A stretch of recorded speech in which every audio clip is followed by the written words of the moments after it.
Hi there, I am Val. Welcome to my channel. Pretty new at doing all the recordings here. I would love it if you subscribed and like this video if it resonates with you at all. I'm just kind of beginning to tell a little bit of my story, realizing that maybe there are people out there that are experiencing something similar that I have, and just kind of sharing with you um, kind of what happens when you come out of a bad situation and, kind of look at it in the rearview mirror.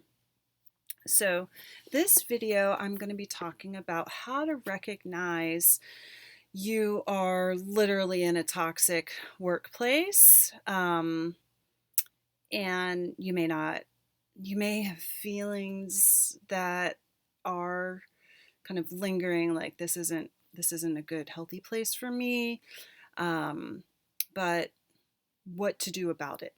Like if you love your job, if you love the people or whatever that are surrounding you, you like your office, whatever it might be. But there's just something internalizing with the situation that is making it very difficult for you.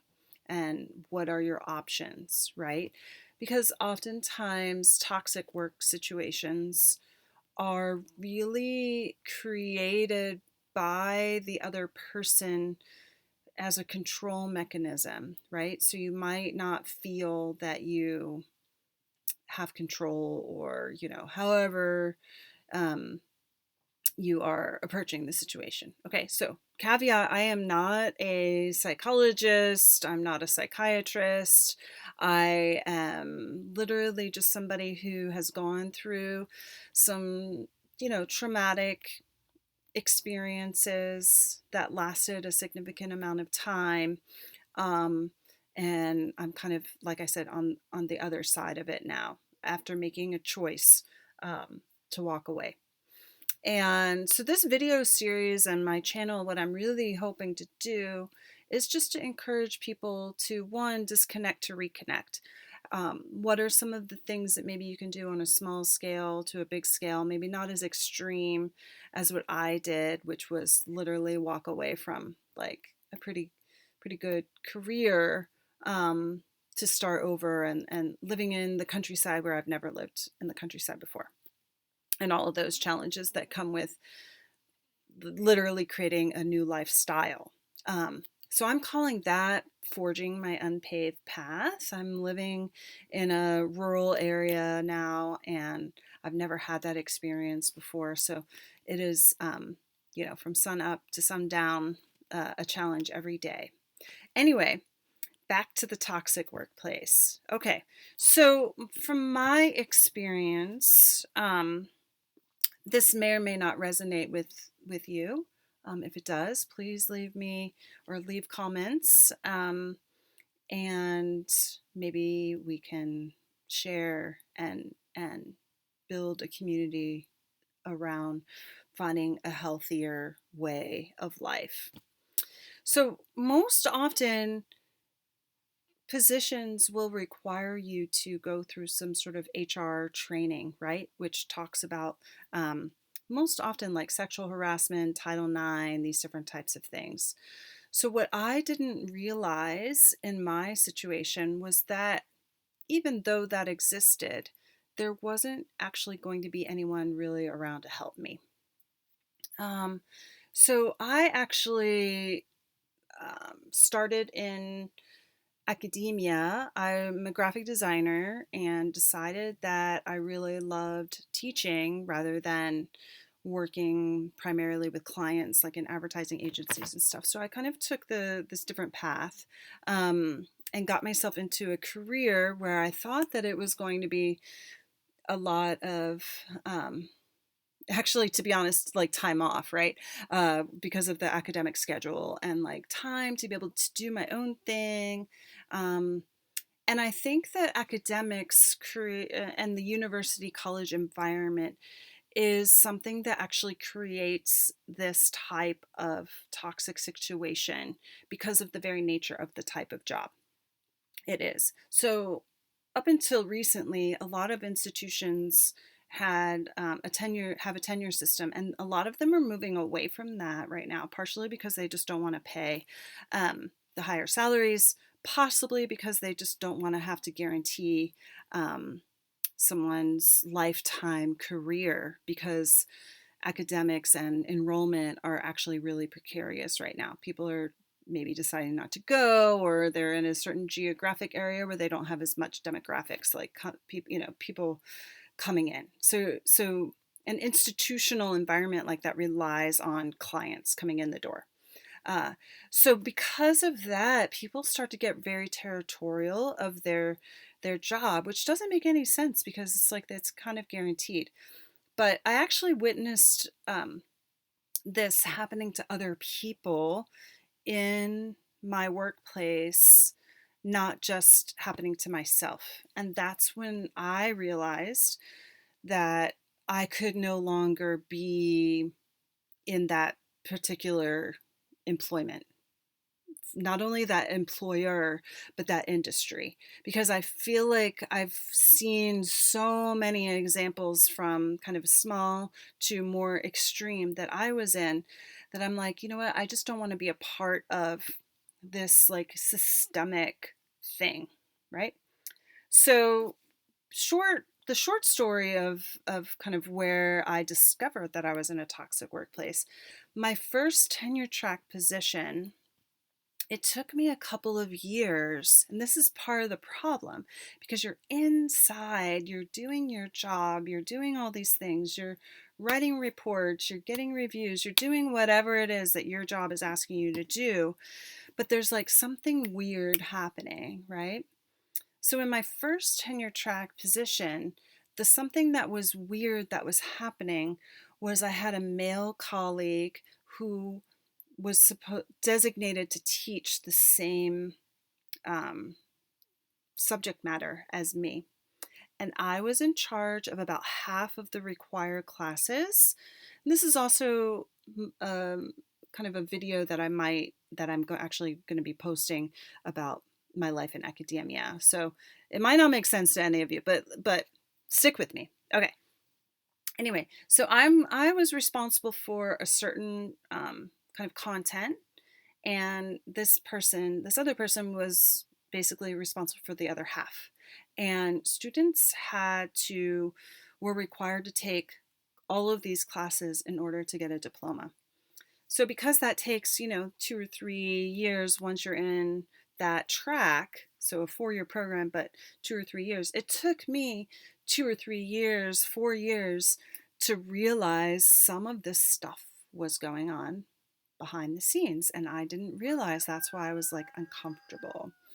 So this particular colleague of mine, I would notice that he would spend a lot of time after hours um, with students in like the lab.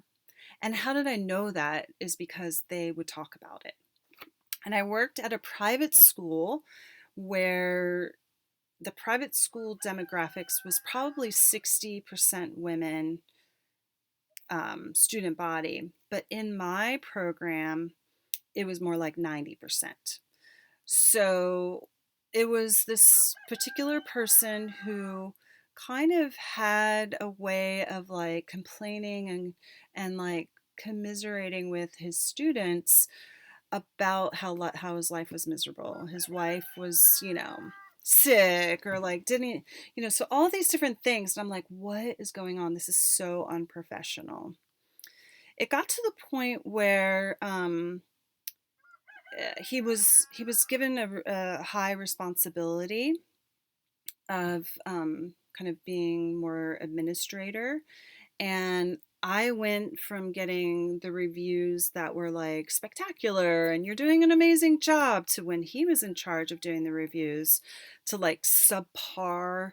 That and what that meant was financial, right? So like if you're, because of the review system, like if you're doing the like above and beyond, here's the bonus for the year. So when this person got into a higher authority, where he had control over me in terms of a financial situation, um, that's when it started to make sense that something was going on. And then I started to realize that students were starting to graduate and they hadn't taken my classes. So when he was no longer in charge of kind of like the administrative role and was back at just like a faculty person, then some other stuff kind of revealed itself. So he was having inappropriate conversations with students on social media and encouraging students to like quit my classes and join his during my class, right? So I have evidence of like one student who was like, hey, I'm in Val's class right now. I'm messaging you, and I bet that means that I get an A in your class, right? And then there's like, you can see the thread where it's like, yeah, way to go. The ironic thing is that that student who um, did that in social media, when I quit that job, they couldn't find anyone to replace me. And there was a vacancy for like a year or two. And they actually went to that person um, who still was living in the town and hired him, paid for him to go to grad school, and he's there now and in a high administrative role. So that is bonkers. And the person who was responsible for this stuff, so basically it was revealed that he was canceling classes and taking the pretty girls to lunch, so to speak.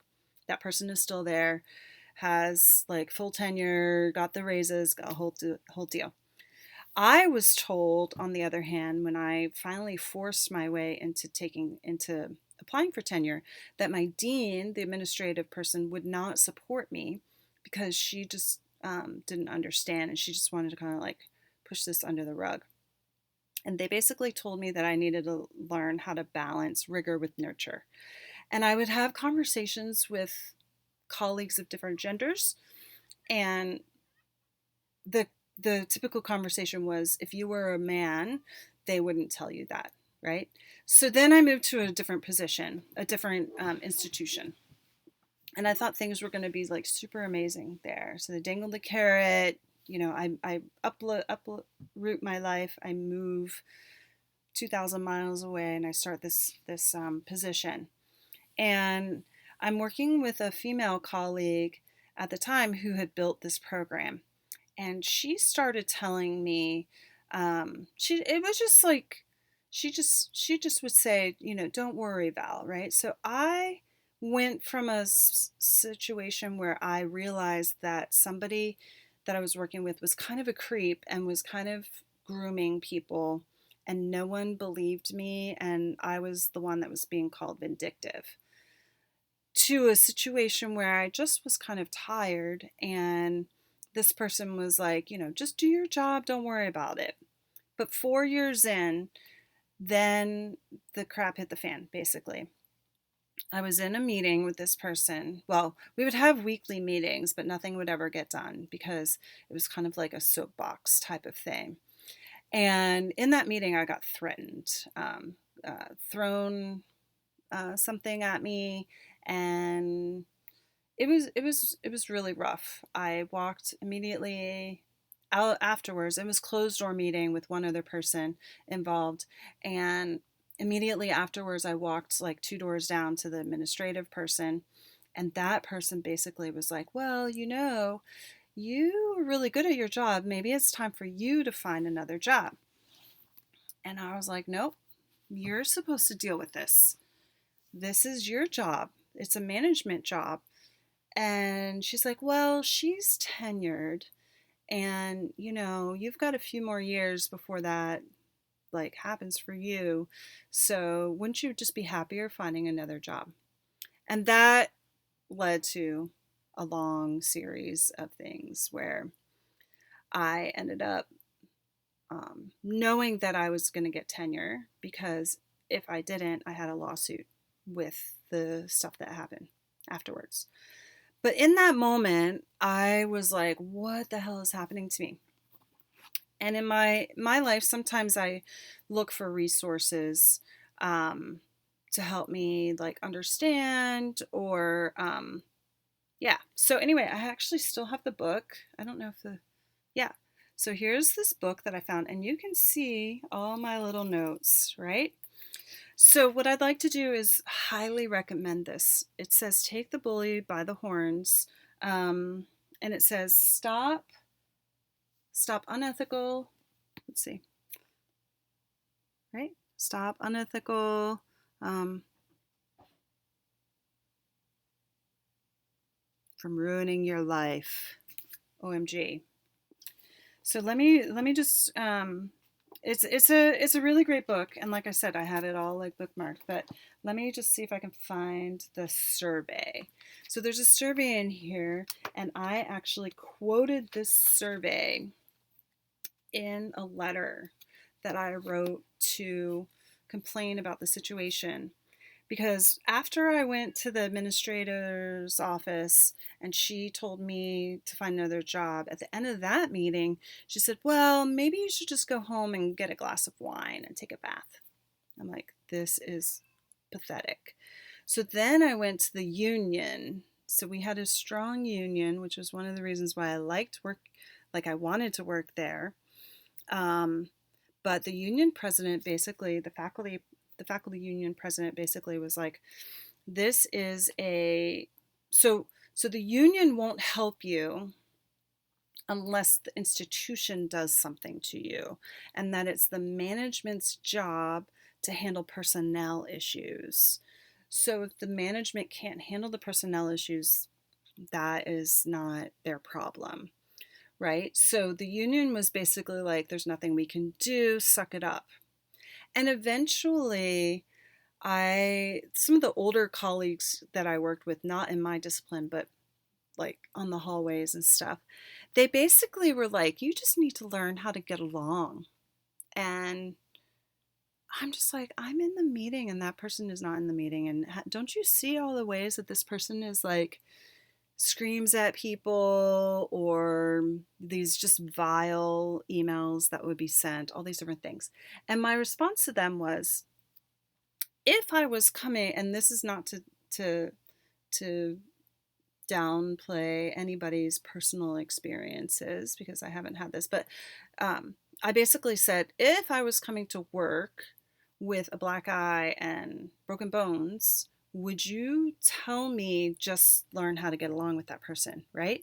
So what I think happens is in like a workplace or in these types of things, people don't really understand that this type of harassment, which is technically not covered by Title IX because that's sexual harassment. So bullying and the way that someone can psychologically abuse somebody is not technically covered in this stuff.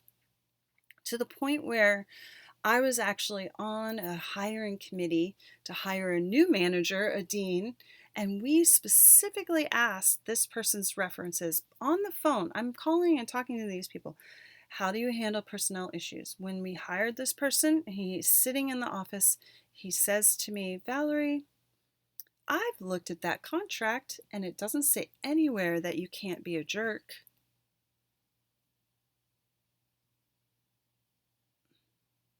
What? OMG. Anyway, so that was like 3 or 4 years later after this particular incident that I mentioned where I was told to just go home. Okay, so this is actually chapter 1, and it says bully for you. A bully is someone who knowingly abuses the rights of others to gain control of the situation. I literally got this book and had this like, aha, holy crap, this is what I'm in. How do I deal with this, right? And I was like so stubborn and like and really intent on pushing back at the administration and the management of like, you need to deal with this situation, because in a normal world, to me, someone would get fired because of that, right? You get fired for this kind of stuff, you would hope. Anyway, Bullies deliberately and persistently use intimidation and manipulation to get their way. This institution, I discovered later on, kind of when I was making my plans on the down low to leave. Like they were making administrative decisions because of how it would affect this person. Like, would she blow a casket, right? Um, like significant business operating decisions that they would choose not to do because they didn't want to upset this person. And she wasn't in charge. She was just like a faculty person. The keywords here are knowingly, deliberately, and persistently. All of us are difficult on occasion. Bullies are difficult on purpose. And that's the kind of situation that I was in. It was definitely an on purpose situation. How do I know that it was on purpose? Well, after this initial complaint that I registered, I spent some time. I got this book. I wrote a letter to the administration, and I had some demands. And then what ended up happening was that opened up an inquiry. Like the university lawyers got involved, and there was all this kind of like interviewing of people, and eventually this person was notified that they had potentially violated the contract and that there were some consequences. And one of the things that ended up happening was we had literally had a hearing, an evidentiary hearing. It was like an 8-hour day. And myself, several other faculty members, several students, and even a staff member and an administrator came forward to register complaints about what had happened to them. So I knew that this was not me directed entirely at me. It was the conduct of this person and how they were treating a lot of people, right? So bullies are difficult on purpose. We may be uncooperative or unpleasant in particular situations, but bullies are uncooperative and unpleasant as part of their strategy. Most of us respond to reasonable efforts to get along. Bullies reject reasonable efforts to get along because they don't want a win-win. They want to win. Okay, so this is a questionnaire, and like I said, I highly recommend this book if you think that this might be you.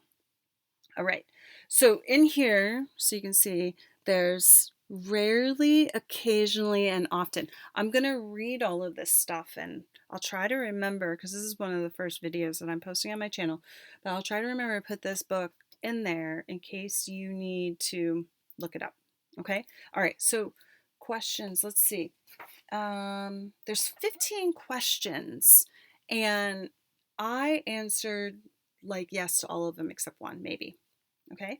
Um, do you quote unquote talk on eggshells around this person and watch everything you say because he or she has a hair trigger temper? Now, this caveat here for everybody that might be watching me right now in years 2023, this was copyrighted in 2002. Okay, so excuse me if I'm not using all of the gender pronouns. I'm just going to read from the document that's 20 years old. Still completely relevant, even though it was 20 years ago. Does this person act condescending or superior? Does he or she treat you as if you are incompetent? That happened a lot. I was accused of plagiarizing. I was accused of lying about my degree, and this was after I'd been there several years. And it was all a strategy to try to get me to leave willingly or get me fired. Because she actually like filed like a false report with the public safety office. It was nuts. It's taken me years to like sleep better and not have dreams, stalking dreams, all kinds of stuff about this. Okay, number 3, is this person hypercritical? Mm-hmm. Do they blame everyone else for what goes wrong? Yeah. Okay. Do they, and I'm just going to put he, she, I'm just going to put they instead. Okay. Do they have a Jekyll and Hyde personality? That was kind of the worst because you didn't know what you were going to get that day. Are they charming in public and cruel in private? That's a big one, right? Where to the point where I started reflecting on this and started to realize like she was actually really controlling who I talked to, and really, and it just felt like, oh my gosh, maybe I've been in a bad like boyfriend situation where someone is like controlling who I'm allowed to talk to, and really kind of narrowing my support system so that I only had them to rely on. And then when I did something wrong, it was like crazy town, and then I was completely isolated by myself and I didn't have any support system, which is what happened. Um, does this person use aggressive body language, inappropriate touching, or physical violence to intimidate you? That was a big one. Definitely. Um, and another anecdotal story, I ended up after this having to hire my own lawyer because I knew that the union wasn't going to help me. Um, and the university wasn't doing anything. They basically told me just be patient and that, it's a progressive discipline thing. And I'm like, this is no, this is scary. Like any minute now, she could upset the wrong person, and nobody else knows what I know about the situation. Um, okay. Oh, number six, does this person dominate conversations and talk over people who try to get a word in edgewise? And again, rarely, occasionally, or often you're answering this. And then there's a numerical thing, and then you add that up. Um, does this person, okay, we did that one. Does this person call you vile names or have derogatory labels for you? Yes. Does this person, and that was another thing, like these meetings that we would have, like she would call a meeting every week in her office and we would never ever get anything done. It was her way of kind of like controlling what I realize now. And like she would spend like an hour talking about she would have these vile names for other people. So she would like talk crap about administrators and talk crap about all these things. And so then you're just like totally exhausted. You're like, okay, I can't speak up, right? It's this very like yeah. Number 8, does this person insist on controlling the decisions, financial, food, travel, and attack you if you dare to question judgment or authority? So that was happening too, because it was like, out of the grace of my heart, I'm going to give you this like important task that involves a financial decision making thing. But then when I did things like bringing in speakers or whatever it was that she didn't like, then I was being like criticized to the point where I was like being cornered in the elevator, all these different things. I ended up moving several months after this. I ended up moving my office, changing my schedule, and I didn't use the elevator for about 5 years, I think, or more. I would walk up and down the stairs because I was so paranoid I would like run into this person and something would happen. Um, Okay, number 9. Has this person tried to isolate you from friends or family? So that was really important of like what dawned on me, what had been occurring, like who I was allowed to talk to um, at work and who I wasn't, and actually even kind of like controlling the social situation. So like having parties and only inviting certain people. And the ironic thing that I realized was I was hired with a group of people and we had some like social things at the beginning when we were hired. And somehow or other, she got invited. I don't know if I invited her because I'm just, invite socially. And what started to dawn on me was she would invite them to parties and not me after a while because they would be talking about it. And I'm like, OMG, this is what's been happening. She's isolated and she's resentful when I spend time with others, which sounds really weird at a work situation, but that is really one of the signs of like, you're not in a good, healthy place. Um, Even if you're getting a paycheck, right? Does this person play martyr? Yep. And try to make you feel guilty or responsible. It's a huge one. That was constant. Does this person pick fights or criticize you in public because they know you won't cause a scene? That was happening to me as well. And my lawyer ended up writing a letter to the administration requesting security at some of these events that we were doing because she was stalking me at the events. And then she would do stuff in front of people because she knew that I couldn't react and couldn't talk back to her, to the point where I started developing panic attacks, and I never knew what that was until I started having them, because my students were coming in and they were like, we have a panic, I'm having a panic attack, I'm on these meds. I'm like, all right, whatever, like, do what you need to do. And then it started happening to me, and I'm like, oh crap, this is not good, this is not good. Okay.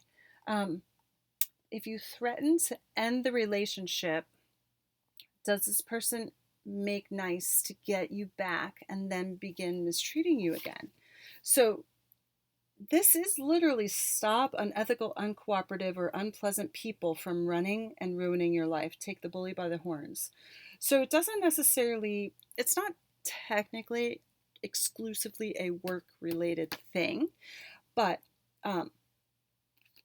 in my case, this was a work thing, but this could be a personal thing, right? They pick fights, or they threaten to end the relationship or something like that, right? You see that on TV all the time. Someone who's like, I'm going to I'm going to end this if you don't, blah, blah, blah, blah, blah, right? And then they mistreat you again. Okay. Number 13, if you object to this person's behavior, do they go on the offensive and demand to know why you're giving them such a hard time? That would happen all the time. Nightmare. Yeah. Always playing the victim. Number 14, does this person indulge in crazy making behavior, such as breaking commitments, reversing statements, or twisting things around and then accusing you of overreacting? That was a big yes for me. And then the last one, are you happier when you're not around this person? Okay, and then there's a ranking here. So there's 3 different rankings of the scores. I'm just going to read the last one. 56 to 75 points. Uh-oh, it looks like you've got a full-blown bully on your hands. Do not pass go. Do not collect $200. Get your pen out, sit down, and start taking notes so you can begin planning on how to stop this individual from running and ruining your life. No one deserves to be bullied. Okay? And then this book is really great because it has action plans, discussions. It talks kind of about like why they do what they do. And then there's like little, there's like action plan and discussion things and like summaries. And you can see like I was bookmarking a lot of this as I was dealing with the situation. So for me, what I had to realize is that I was in a type of position that I was kind of stuck. So like I said, I went and reported this particular incident, threatening incident, where it was using the physical activity and throwing things and like literally like threatening me and my job and my like ability to earn a living doing what I love, and like all this work that I put into getting to that spot with graduate school and all these different things. So what I did was I started to create a kind of like benchmark for myself of like, these are the things that have to happen over the next few years in order for me to feel like I'm in a safe environment, and that I'm respected as an employee, and that my students are respected as paying customers, and that I'm willing to kind of stick around for the long haul. Most people, I think, are in the types of industries where it's likely that you could leave that and find another job in your same town, or um, you're ready to get out and there's like no you find yourself in something and it's kind of notorious, and then someone else needs you, and you leave that position. um, for me, I think that I was just really blindsided by the whole thing, and then once you're in it, you're just like completely consumed by the situation, and it's really hard to figure out how to get out. Okay, so watch my other video that is about if you could, you would. Because basically, what happened was I had to evaluate whether or not I could stay in this situation long term. And like I said, I knew I was going to get tenure because of the situation, and the institution was not going to risk a lawsuit, um, or even like publicity. I knew that they weren't going to do that. Um, they were just trying to keep it under wraps. They just kept telling me to be patient. And I'm like, well, this is my life, Like, I'm not sleeping very well. I'm having like crazy dreams. I'm not sleeping enough that, like, when I'm literally driving home, I'm nodding off. Like, it was bad. I had to go to a sleep study thing. They couldn't figure out anything that was wrong. And it was all the like building of the trauma, like the panic attacks and all those different things that were happening. And like I said, I had to make these like extreme accommodations in my life to like circumnavigate the situation, right? So that I wouldn't run into this person. But it was really gut wrenching because I had so much passion for teaching and teaching my discipline, and all of a sudden it was just like it was stopped. Like, we couldn't do any curricular thing. We couldn't do anything. I was just being criticized every time I opened my mouth of like stuff that we would do. Now the irony is, okay, so watch the video. If I could, I would.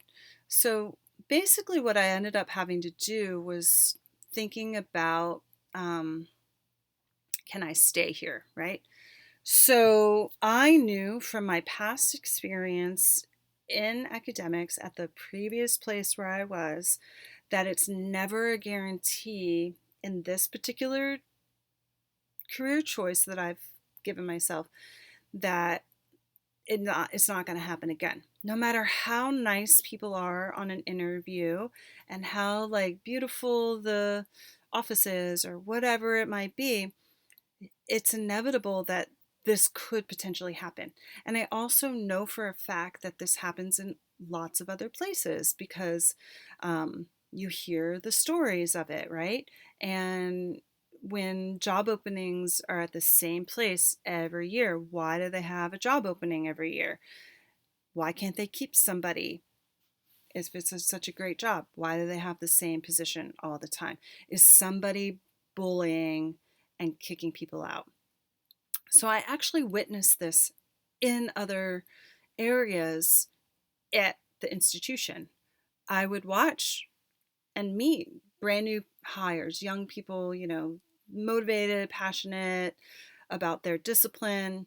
And then people in their department who had tenure would bully them and they would leave.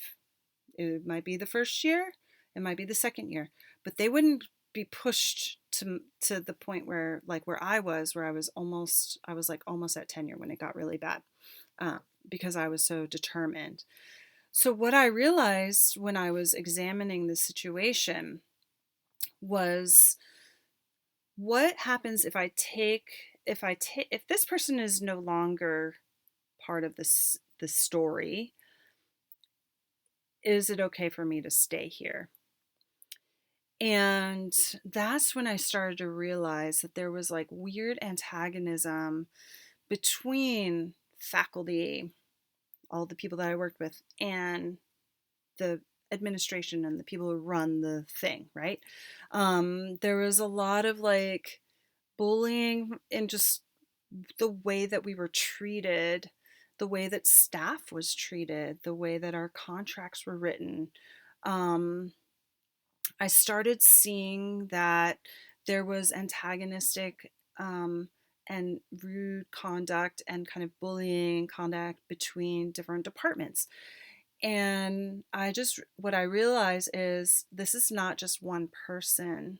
This is systemic to this place, to this employer, and possibly to the extended kind of career that I have chosen for myself. And now I'm in it 20 years. What am I going to do? I'm kind of stuck, right? So, anyway, if I could, I would watch that video because I tell you a little bit about how I made, what was my thought process that I got to be able to literally quit and walk away from tenure and start over. And I didn't choose the like lateral move. I didn't choose to just go into graphic design. I didn't choose to just quit my job and stay where I was living and try and find something else and maybe wait tables or anything. Although I knew that that was something that I could fall back on. I literally kind of talked to myself and said, I think this is a completely different lifestyle that I want to live. And I needed to move into a natural environment in a rural area, even though I had never had that experience before.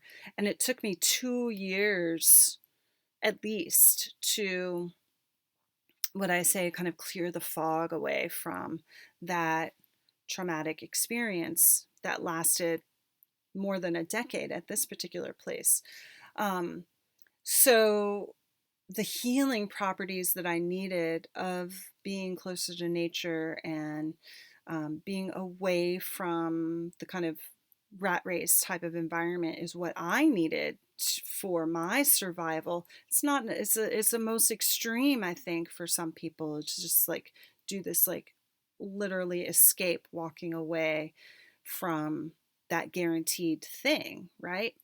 Um, Now, the irony is, as I close out, um, when I finally made the statement that I was going to leave, I had like a full a full academic year to do this, like a kind of like a going away tour almost. Um, and I started opening up to people because I had become so isolated in this situation where I wasn't able to tell people my story because they're just like, you just need to learn how to get along. Like, what's wrong with you? And I'm just like, you don't even understand how drastic this is. They tolerated this person's conduct constantly. Like this person, like in meetings, would stand up and be kind of aggressive, harassing type of language, and people would cheer that on. They're like, this is the, the ringleader of like, we're fighting for our rights or something like that. This particular person had students that loved them, loved her, and then others just were like, I never want to speak that person's name again, right? So it's that charming, like in the number 5 or whatever it was, that charming kind of thing, and that Jekyll and Hyde personality that allows someone to be that bully. And I realized that the HR people weren't going to do anything. Um, so I was kind of doing my going away tour, and talking to people. And that's when I realized that I would say maybe 75% of the people that I worked with hated their job, hated being there. They were just stuck. They were stuck because they'd never had another job before. They were in some sort of discipline that they didn't know if they could get another job. They had kids that they wanted to get through high school and pay for their college, or, retirement's like 10 years away, I can manage it, or 15 years away, or whatever. But and then students I talked to like hated it. I'm like, no wonder why I'm miserable at this place. Like, nobody likes to be here. It's just really like a, a like it was just really torturous to, I don't know what other way to say it. So anyway, here I am 5 years later. I walked away 2018. I've gotten rest. I'm no longer an insomniac. I am doing things on my own terms. I've put this behind me, but I think it's important to tell my story. Maybe there's other people out there that are experiencing something and you just haven't figured out how to navigate because nobody is helping you, and you feel like the world is against you and you've been isolated by this person or this experience, and you're kind of stuck because you don't know like where to go, or who to rely on, or what are you going to do because you don't have like 6 months money saved up to be without a job for a certain amount of time, or whatever it might be. I just want to encourage you that there is life after you make that decision. And the first thing is really to make the decision, and then to start thinking about the if I could, I would. What does it look like? What is that dream that you have that you're going to strive for? Because I didn't tell anybody for several years what my other option was. I just had these, here's a backup plan. I finally, when I finally realized it, I'm like, here's a backup plan. And then these are some of these benchmarks that I am putting. I'm not speaking it out loud. I'm not putting it, demanding it in a letter or anything. It was just these kinds of like, this is how I can see that the institution has changed, or that they like respect me more than I thought they did, or that they care about the students or whatever. It got to the point where I basically was like in writing, refusing to participate in extracurricular work activities like recruitment, um, because I didn't want to lie to people about what type of circumstance their children were going to be involved in for 50, $60,000 a year, that they were going to be tortured by somebody unexpectedly, right? I did not agree with it. Um, and because I have that kind of internal moral compass, I decided that I could no longer be in that system. So that's where I'm coming from. So anyway, I appreciate you staying this long, even if you've watched me a little bit fast forward as I'm rambling on. Share this book with you, and I would just encourage you to take some time to think internally and ask yourself if you could, you would, and start making plans if you are in a toxic workplace to figure out what your next steps will be. Thank you so much. Subscribe. And if this affected you in any way, go ahead and hit the like button too. Thank you. Have a good one.